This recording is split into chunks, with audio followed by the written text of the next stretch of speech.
누가복음 8장 43절부터 48절까지 우리 같이 읽겠습니다. 이에 12해를 혈류증으로 앓는 중에 아무에게도 고침을 받지 못하던 여자가 예수의 뒤로 와서 그 옷가에 손을 대니 혈류증이 즉시 그쳤더라. 예수께서 가라사대 내게 손을 댄 자가 누구냐 하시니 다 아니라 할 때에 베드로가 가로되 주여 무리가 옹이하여 미나이다. 예수께서 가라사대 내게 손을 댄 자가 있도다. 이는 내게서 능력이 나간 줄 알미로다 하신대 여자가 스스로 숨기지 못할 줄을 알고 떨며 나와 엎드려 그 손댄 영고와 곧 나은 것을 모든 사람 앞에 고하니 예수께서 이르시되 딸아 내 믿음이 너를 구원하였으니 평안히 가라 하시더라. 아멘. 오늘 이 말씀이 오늘 우리의 기도의 밤과 맞지 않을지 모르겠습니다. 그러나 우리의 생에서 하나님 앞에서 우리의 생에 가장 중요한 말씀이 되기를 또 한번 기도해 봅니다. 하나님은 우리에게 오실 때 자신을 빛이라고 했습니다. 그래서 말씀이 육신이 되어 이 땅에 오셨는데 그것을 영안으로 보니 하나님이 자기 백성에게 온 비치는 빛과 같더라는 겁니다. 그래서 그 빛은 우리가 과학적으로도 배워서 아는 상식이지만 삼각형 모양의 유리 막대기를 그 빛에 비추어 보면 7가지 색깔이 눈에 보입니다. 또 그것이 다가 아니라 좌우에 우리가 볼 수 없는 또 다른 빛들이 그 빛을 떠받치고 있습니다. 그래서 각 빛은 자기 고유의 특성과 기능들이 있고 그리고 자기의 역할을 다 하고 또 모임으로써 빛이라고 하는 하나의 목적을 달성하고 있습니다.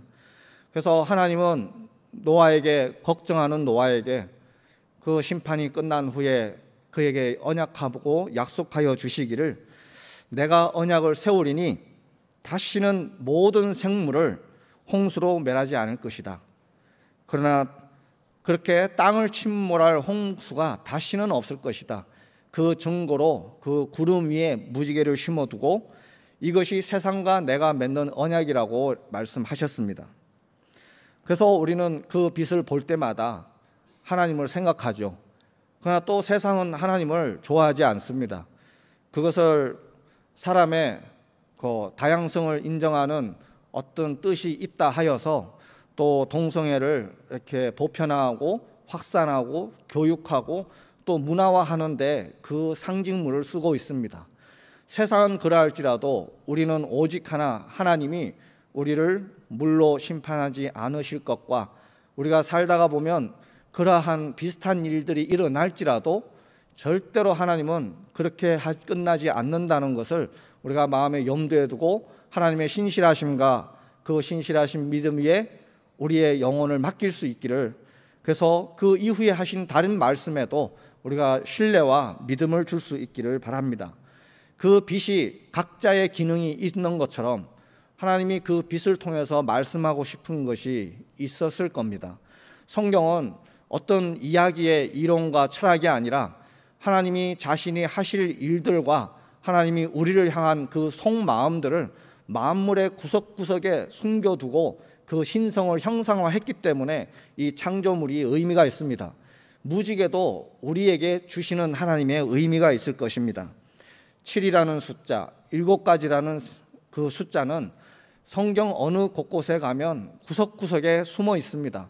그리고 그 의미가 각자 다르지만 그러나 하나님이 숨겨두신 그 비밀이 우리가 모르는 사이에 계획되고 진행되고 완수되어 가고 있다는 것을 성경을 통해서 볼 수 있습니다. 그래서 우리는 이해하지 못하지만 한마디로 표현하기를 이것은 하나님이 하실 일들을 그 비밀의 경륜을 이루시는 예언의 상징으로 우리는 이해하고 있습니다. 그래서 7이라는 숫자를 생각하면 제일 먼저 창세기에 7일 동안 하나님이 천지를 창조하시고 안식하시니라 하는 말씀이 생각이 나죠. 이 사건도 결국은 하나님이 뭔가를 하려고 하는 그 전조를 그 창조의 이야기를 통해서 선포하고 있는 겁니다. 그래서 하나님이 그 흑암이 짙은 그 어둠 속에 빛이 있으라 하더니 그 빛이 들어감으로써 어둠만이 가득하던 그곳이 빛과 어둠으로 드디어 나누어지기 시작합니다. 그리고 나누어지니 너는 밤이 되고 너는 낮이 되라 하시더니 그리고 그 물을 또 아랫물과 윗물로 나누시되 그 아랫물에서 너는 또 바다와 육지가 되라 하여 또 나누시고 그리고 바다와 육지에 각종 생물이 자라도록 하셨습니다. 그리고 마지막에는 사람을 만드시더니 굉장히 흡족해 하시며 복을 주시고 제7일에 모든 것을 완수하신 후에 안식하시니라 되어 있습니다. 그 기록된 구절을 한번 읽어보면 하나님이 일곱째 날을 복을 주사 거룩하게 하셨으니 이는 하나님이 그 창조하시며 만드시던 모든 일을 마치시고 이날에 안식하셨음이더라. 이 구절에 보시면 일곱째 날을 복 주사 거룩하게 했다고 했습니다. 복을 주셔서 거룩하게 했다고 했습니다. 사람이 생각하는 복이 무엇이 있을지 모르겠습니다. 우리가 각자가 원하는 것이 있고 꿈이 있고 한들이 있을 것인데 하나님이 생각하고 있는 가장 최고의 복은 최종적으로 우리 인간에게 주고 싶었던 가장 소중한 복은 우리가 거룩하게 그 하나님이 계신 곳에 안식하는 것입니다. 그래서 제7일은 거룩함과 복과 안식이 있는 바로 그 날입니다. 그리고 이것은 하나님이 그토록 수만 년 청량할 수 없는 세월을 계획하고 이루어 오셨던 그 모든 역사의 해피엔딩의 이야기입니다. 그래서 계시록에 보시면 거기에도 또 다른 이야기를 하는데 그가 이제 이 모든 일을 마치실 때 어떠한 역사를 마무리하여 가는지 기록하고 있는데 먼저는 주 예수 그리스도께서 자신의 그 7 금촛대 같은 교회들 사이를 왕래하며 그 촛대마다 필요한 말씀과 사자를 보내시고 말씀을 보내시며 양육하여 가십니다. 그리고 그것으로 끝나는 것이 아니라 이 세상에서 마지막 대추수를 마무리할 때는 자신이 보관하고 있던 그 두루마리 인을 하나씩 띄면서 이 세상에 실행하시고 그리고 7개의 나팔을 부시며 이 세상을 향한 마지막 경고의 소리를 가중시킵니다. 그리고 마지막 7개의 대접을 쏟으시면서 그 모든 역사를 마치려 하고 있습니다. 이렇게 하나님이 하시는 모든 일에는 마치 암호와 같이 예언적인 상징들이 구석구석에 숨어 있습니다.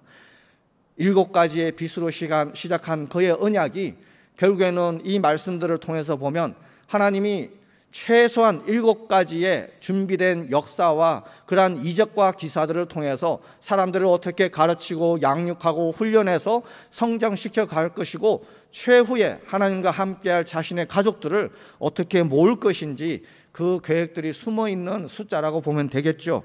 그래서 하나님이 이렇게 자기의 구원의 역사를 여러 모양으로 우리에게 비춰주는데 그러한 하나님을 각 시대마다 장소에서 여러 가지 상황 속에서 하나님을 만난 사람들이 자기가 만난 하나님을 자랑하고 고백하고 기록하고 전거하고 갔습니다. 그래서 하나님의 이름을 연구한 사람들이 이렇게 정리를 해보니까 제가 오늘 가져온 것만 해도 30가지가 넘습니다. 그러나 오늘 그 중에서 몇 가지 잘 아는 것 위주로 한번 제가 불러보겠습니다. 하나님은 창조주시라는 것을 깨달은 사람들이 엘로힘이라고 불렀습니다. 또 그는 스스로 계신 분이라 하여서 여호와라 불렀습니다. 그리고 그는 전능하시다 하여 엘샤다이라 했습니다. 그리고 그는 우리 인생들과 우리의 삶의 또 경륜의 그 섭리 속에 필요한 모든 일들을 미리 예비하신다 하여서 여호와 이레라 불렀습니다.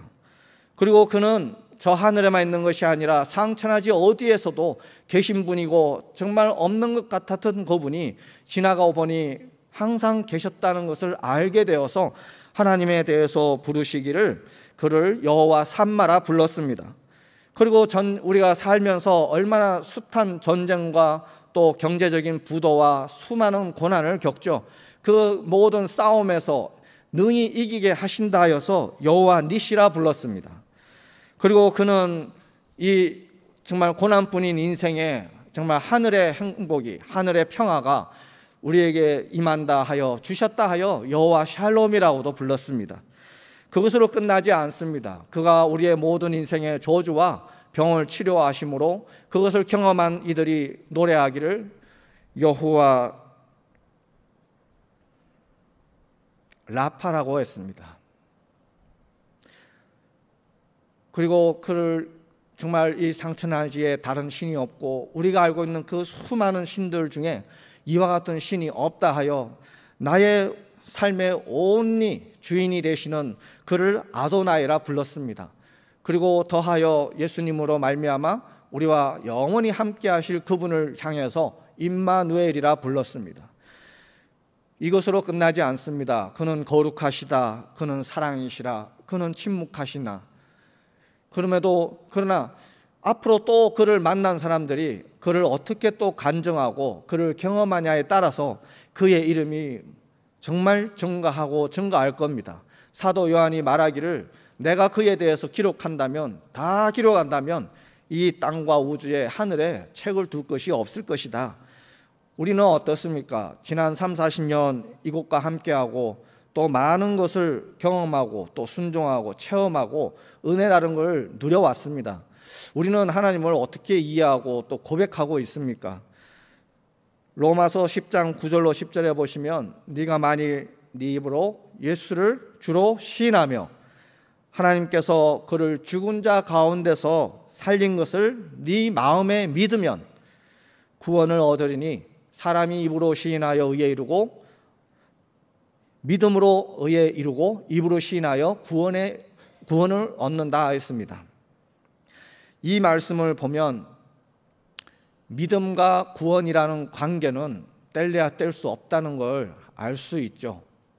그래서 내가 믿고 있는 그 하나님이 진짜였다면, 내가 경험한 그 하나님이 진짜였다면, 어떤 사람은 기도 속에서 만나고 어떤 사람은 병 속에서 만나고 또 어떤 사람은 경제적 부도 속에서 만나서 살아서 그로 인하여서 생명을 얻었다고 간증한다면 그 간증이 진실하다면 지금 그 상황이 아닐지라도 그때 만난 하나님이 지금 나의 삶을 주관하고 있을 것입니다.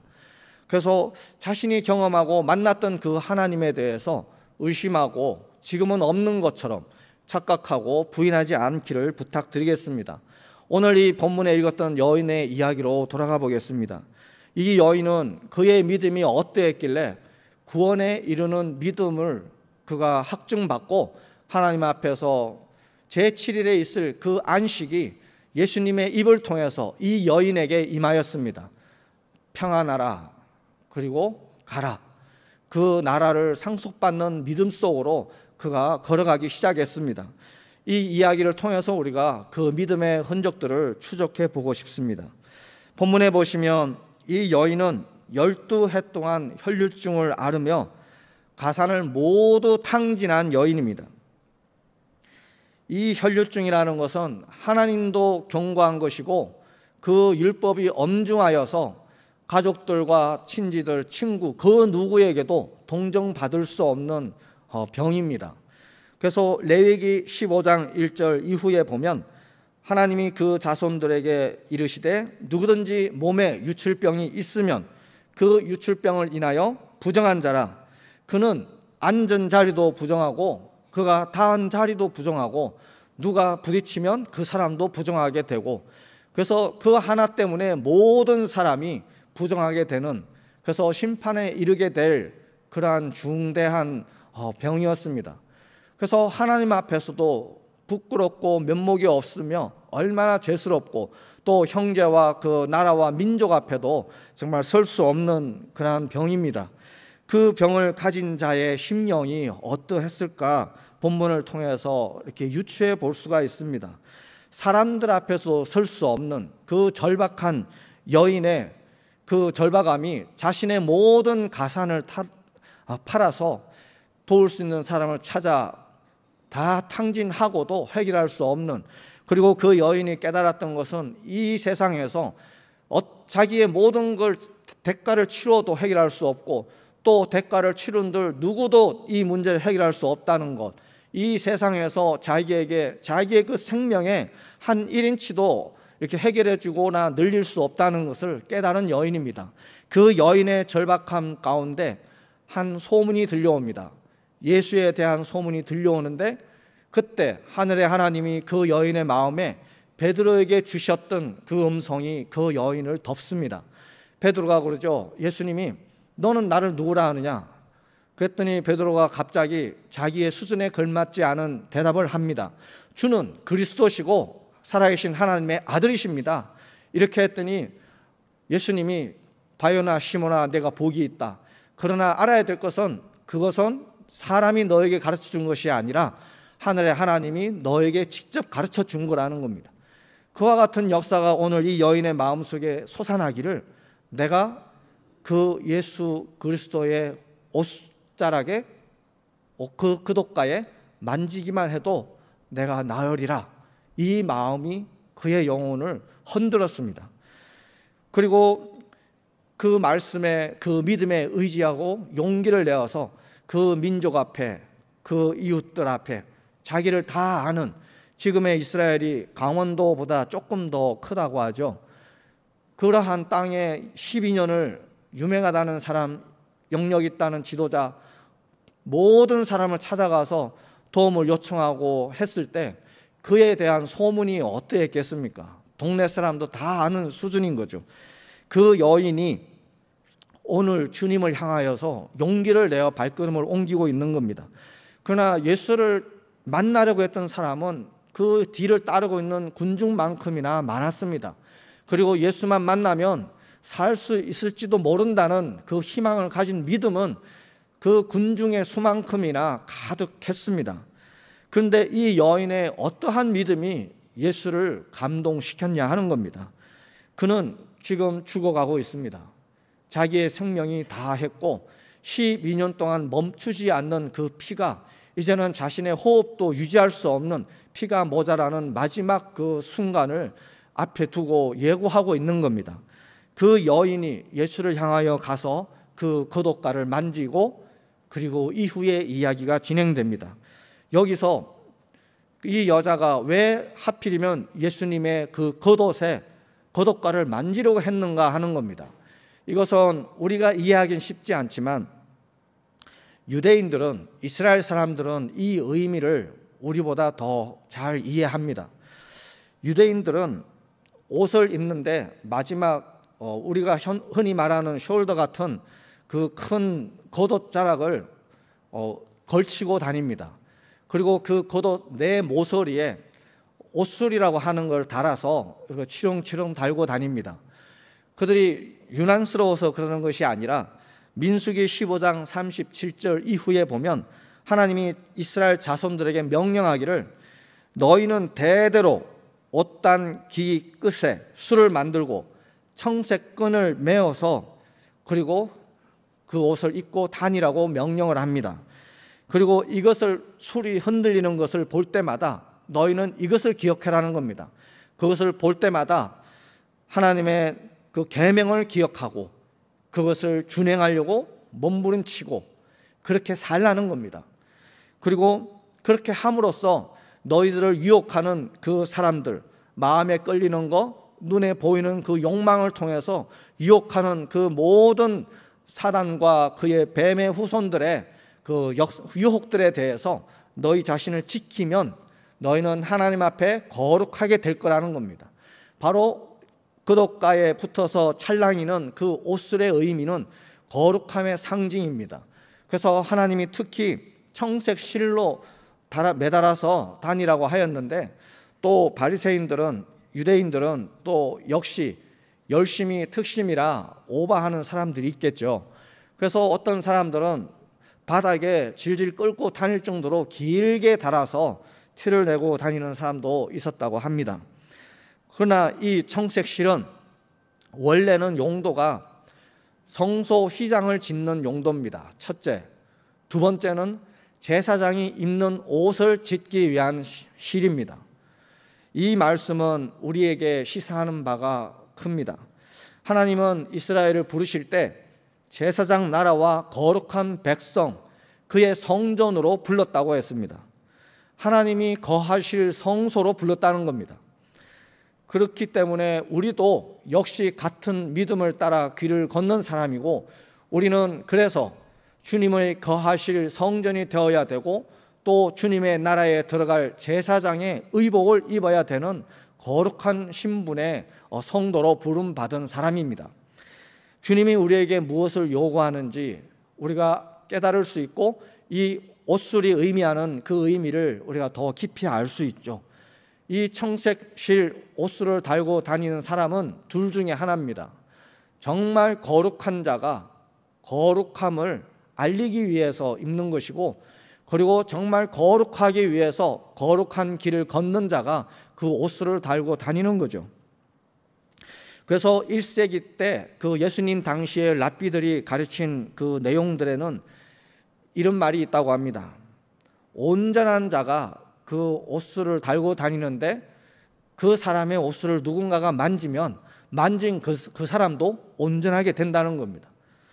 그런데 함부로 만지면 또 처벌을 받게 되어 있다는 것이 그 당시의 룰이라고 합니다. 바로 이 여인은 자신이 어떤 감동과 믿음을 따라 그 행동을 실행에 옮기고 있습니다. 그러나 이 믿음의 실행은 자신의 목숨을 걸고 하는 겁니다. 얼마 남지 않은, 그리고 그 이후에 어찌 될지 아무것도 알지 못하는 그 작은 생의 마지막 한 주먹을 걸고서 예수님께 가고 있는 겁니다.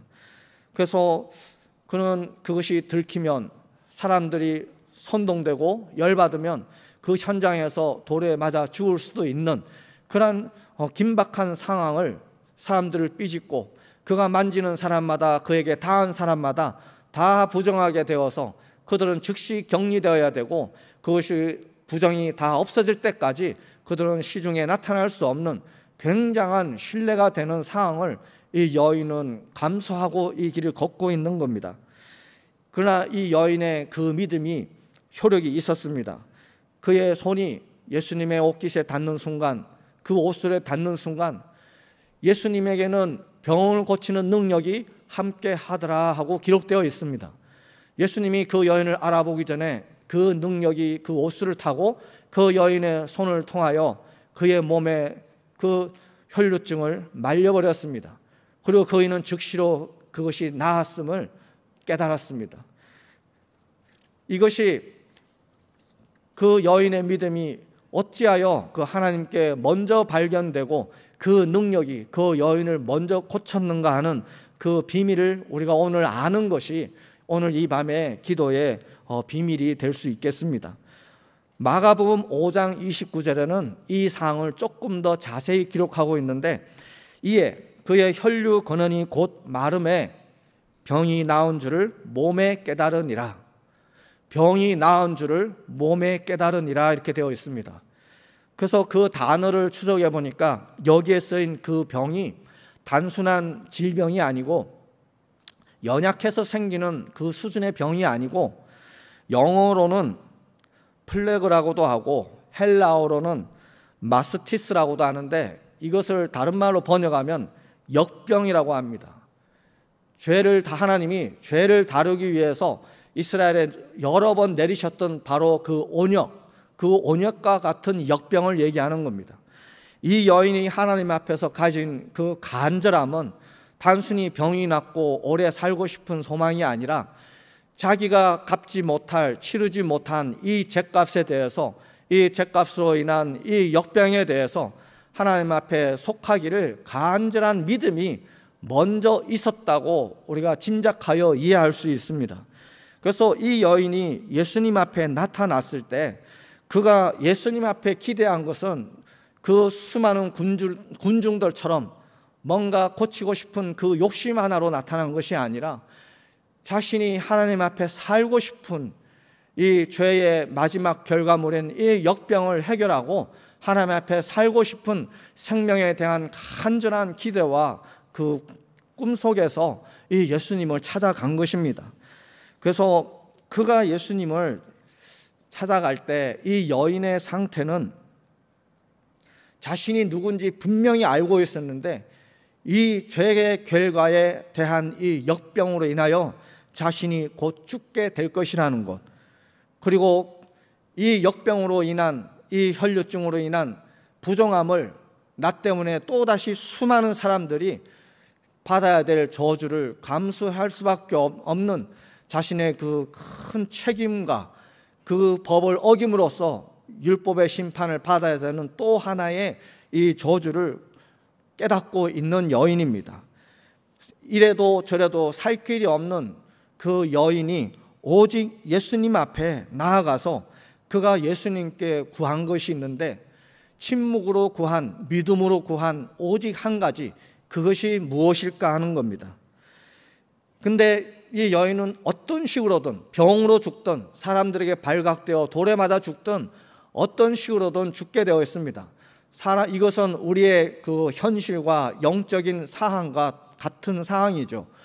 우리는 잘못 태어나서, 또 잘못된 나라에 태어나서, 또 힘없는 부모 밑에, 가문 밑에 태어나서, 또 태생적으로 아담과 하와의 후손으로서 그 저주와 원죄와 숱한 자범죄와 조상의 그 죄의 그 열매들을 모두 이고서 살아가는 우리의 그 영적인 환경을 동시에 나타내어 주고 있죠.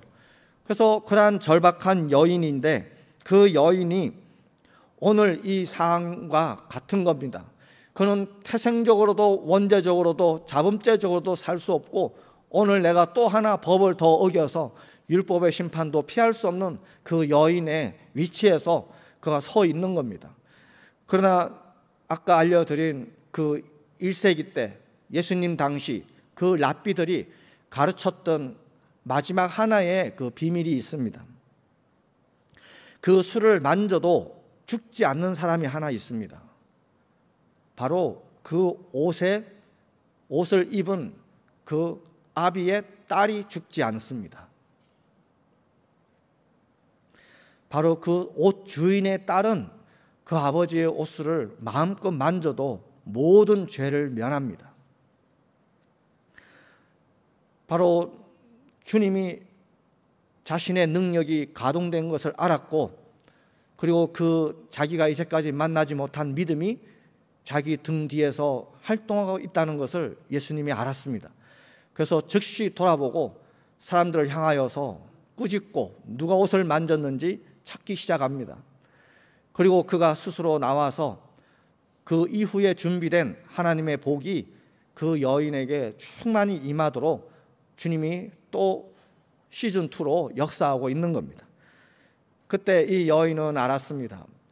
어차피 동네 사람들이 자기를 다 알고 자기의 사정을 다 알고, 그리고 따지기 시작하면 이 사람들이 책임을 면하기 위해서 희생자를 찾을 것이고, 가장 연약한 어차피 죽어야 될 이 여자가 지목될 것이고, 그러면 그 자리에서 그 모든 대가를 치르게 되겠죠. 그래서 두려워 떨며 예수님과 군중 앞에 납작 엎드리고 자신이 나올 수밖에 없었던 그 사정과 또 자신이 그 결과 어떻게 되었는지를 자백하게 됩니다. 그때 예수님이 이 여인을 향해서 줄 수 있는 최고의 행복은, 최고의 축복은 따라 너에게 아무도 그 책임을 물을 수 없다. 그리고 내 하나님 아버지가 너에게 주고자 하는 것이 있으니 따라, 네 믿음이 너를 구원하였구나. 평안하라. 제7의 하나님이 우리 인생들에게 모든 시험을 극복하고 그 안식에 들어온 그 백성들에게, 자신의 자녀들에게 영원히 주고 싶었던 그 안식이 이 여인에게 먼저 찾아왔습니다. 수많은 군중이 예수님을 따라다니고 얻어먹고 병 고치고 은혜를 경험하지만 아무도 그 축복을 경험한 자는 없습니다. 그러나 네 믿음이 너를 구원했다 하는 그 신유의 역사는 성경을 찾아보시면 몇 개 되지 않습니다. 이제 우리의 이야기로 돌아오려고 합니다. 우리는 우리 하나님에게서 어떤 것을 감사하고 어떤 것을 원하고 있습니까? 내가 오늘까지 살게 한 그 말씀, 그의 부르심, 그의 음성, 그의 은혜는 어떤 것이었냐 하는 겁니다. 무엇이 오늘 내가 이곳에 오게 했냐는 거죠. 치료받았다, 용서받았다, 속죄받았다, 그리고 영생을 얻었다. 이것이 그 여인의 간증의 스토리입니다. 그 속죄와 그 용서와 그 영생, 이것을 한마디로 표현했는데 그 한마디가 따라. 하나님이 자신의 딸에게, 자신의 자녀들에게 죄를 묻지 않게 했다는 겁니다. 그리고 너를 위해 준비한 건 은혜 외에 없다. 축복 외에 없다. 안식 외에 없다. 누구도 너를 정죄할 수 없다. 그것이 하나님이 우리에게 주고 싶었던 이야기입니다. 이 여인이 하나님에 대해서 가졌던 그 믿음을 한번 정리해 보면서 우리의 믿음을 한번 비교해 보기를 바랍니다. 이 여인은 자기가 부정하다는 것을 잘 알고 있는 여인입니다. 그리고 누구도 자기를 환영해 줄 수 없는, 세상이 악하고 완악하고 형제들이 정이 없어서가 아니라 내가 닿으면 나 때문에 그도 죽어야 되고 모두가 죽어야 되는, 내가 받을 심판이 나로 인하여서 모두가 받아야 되는 그러한 상황이 있기 때문에 이 여인이 자기의 인생을 바라볼 때 존재적으로 부정하고 죄 많은 인생이고 희망도 가망도 없는 인생이죠. 죽음이 기다리고 심판밖에 기다릴 것이 없는 그 자신의 신분을 분명히 알았습니다. 그리고 이 세상 살면서 가지고 있는, 내가 조금이나 느끼고 있는 그 행복이라는 거, 만족이라고 하는 거, 뺏기고 싶지 않은 거, 지키고 싶은 거, 조금 더 있으면 좋겠는 그 모든 아쉬움들, 그것을 다 팔아도 해결할 수 없는 신분이라는 것을 또한 알았습니다. 그리고 다 팔아서 그것을 줄지라도 자기에게 자기의 생명을 한치도 늘려줄 수 있는 사람이 이 해 아래는 아무도 없다는 것도 이 여인은 알았습니다. 그리고 자신에게 남은 건 죽음이고 사망이고 심판이고 어둠뿐이라는 것도 분명히 알고 있었습니다. 그러나 그의 정말 가난한 심령에 하나님의 음성이 들려왔는데, 내가 그의 겉옷과 옷을 만지면, 그의 거룩한 자의 그 옷을 만지면 내가 살 것이다. 근데 그 말의 의미는 무엇이냐면, 내가 무슨 수를 써도 살아야 되겠다, 그런 믿음이 아니라, 그분은 내가 만져도 내 부정이 그를 부정하게 할 수 없는 바로 그분이다. 내 심판이 절대로 그분에게 옮겨갈 수 없는 정말 위대한 분, 전능자의 아들, 그 하나님이 세운 기름 부은 자, 그 거룩함이 충만하고 충만하여 점도 흠도 없어 누구도 그에게 흠을 찾을 수 없고 죄를 씌울 수 없고, 그리고 그의 어둠을 덮을 수 없는 바로 거룩하신 분이라는 거, 거룩의 거룩하신 분이라, 내가 살기 위하여 그를 만지지만 내 부정과 심판과 죄가 그에게 해를 끼칠 수 없는 완전한 분이라는 것을 이 여인이 또 알고 있는 겁니다. 이 생명이 얼마 남지 않은 이 사망의 골짜기에서 이 불꽃이 꺼져가고 있는데, 그러한 인생을 향해서 정말 모질게 대하실 분이 아니라는 것. 왜냐하면 그분은 하나님이시기 때문에, 하나님이 보내신 분이기 때문에, 또 하나님이 기름 부어 세운 그 아들이시기 때문에 우리 같은 인생을 그렇게 무참하게 밟아 끄실 분이 아닐 것이다. 그리고 내 이 모든 죄값을 갚아주시고 나를 거룩하게 되돌려 놓으실, 그 이상으로 만들어 주실, 새로운 피조물로 거듭나게 해주실 그분임을 하나님의 음성과 가르침 속에서 직감적으로 자기가 표현할 수는 없지만 짧은 순간에 하나님을 알아보고 있는 겁니다. 그의 이 모든 소원을 한마디로 표현하면, 주여 당신의 딸이 되고 싶습니다. 하나님이시여 당신의 가족이 되고 싶습니다. 우리가 이 세상 살면서 무엇을 가장 원하십니까? 우리의 가장 간절한 기도가 무엇입니까? 우리가 얘기를 들어보면 지난 날을 많이 회상하고 기억하고 그리워하는 것을 듣습니다. 들어보면 좋은 추억들이 많죠. 좋은 추억들이 많고, 그래서 무엇을 그리워하나 이렇게 보면, 우리가 왕년에 이 40년 동안 은혜 받으면서 많은 걸 경험하고 체험하고 하나님이라고 하는 것을 눈으로 봤다고 할 수는 없지만 분명히 부정할 수 없는 뭔가를 우리가 보았고 느꼈고 만졌다는 겁니다. 그래서 그것이 너무나 소중했고, 그러나 오늘 그것을 다 깨어진 것을 보니 어디에도 희망이 보이지 않고, 그래서 지난 날을 그리워하고 있는 건데, 그러나 또 반대로 한번 생각해 보시면, 우리가 베레아라고 하는 거, 우리가 배웠던 그 전통과 그 말씀 속에서 도대체 무엇을 보고 듣고 느끼고 경험했는가 하는 겁니다. 그때 우리가 분명히 하나님을 만났고 모셨고 그가 우리 안에 임하여 있다면 지금도 그분이 같이 있는 건데, 왜 지금은 우리가 허전하고 모든 것을 잃어버렸고 빼앗겼고 지금은 없냐는 겁니다. 차라리 그때로 돌아가서 다시 그 집에서 살고 싶다 하는 그 그리움은 무엇냐는 겁니다. 그때 만난 그 하나님이 언제 우리에게서 사라졌냐는 거죠. 어쩌면 지금 우리가 없다면 그때도 없었던 것이 맞을 겁니다. 우리가 추억하는 것의 그 실체를 가만히 상상하고 이렇게 돌아보면 그때 그 느꼈던 분위기, 감동, 카리스마, 그리고 존경하는 사람, 우리가 기억해 보면 대부분이 그런 것이고, 어떻게 한 번이라도 더 기도받을까, 안수받을까, 그의 그 충고와 권면을 우리의 가훈으로 삼을까, 결국에는 그 운동의 실체는 하나로 기결짓습니다.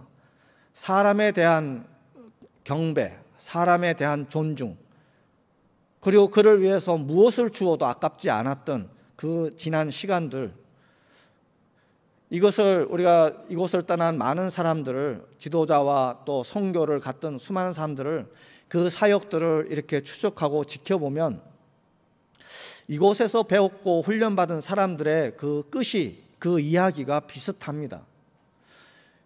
주님이 충만했다면, 성령이 충만했다면 그 이후에도 그 향기가 살아있어야 되는데 이상하게 같은 그 코스를 밟고 있습니다. 우리가 속지 말아야 될 것은 요한계시록의 마지막 그 유혹은 적 그리스도인데, 그 적 그리스도의 실체는 사람입니다. 우리가 믿는 그 사람, 그 존중하는 사람, 정말 기가 막힌 그 사람이 자신이 그리스도라고 선포하고 그 성전 위에 앉아서 자기를 메시아로 선포한다는 겁니다. 우리가 이 말씀을 통해서 우리가 이제까지 걸어왔던 시간들을 한번 돌아보았으면 좋겠습니다. 우리가 그리워해야 될 것은 이 여인이 만난 바로 그 예수 그리스도입니다. 나를 딸로 불러주신, 아들로 불러주신, 자녀로 불러주신 바로 그 예수님입니다. 그리고 그분이 지금 있다면, 내가 모시고 있다면 우리는 잃은 것도 없고 우리는 가야 될 길만 남아있는데 그 길이 꽃길이라는 겁니다. 내 믿음이 너를 구원하였으니 평안히 가라. 그것은 하나님이 주시는 평안은 싼 것이 아니죠.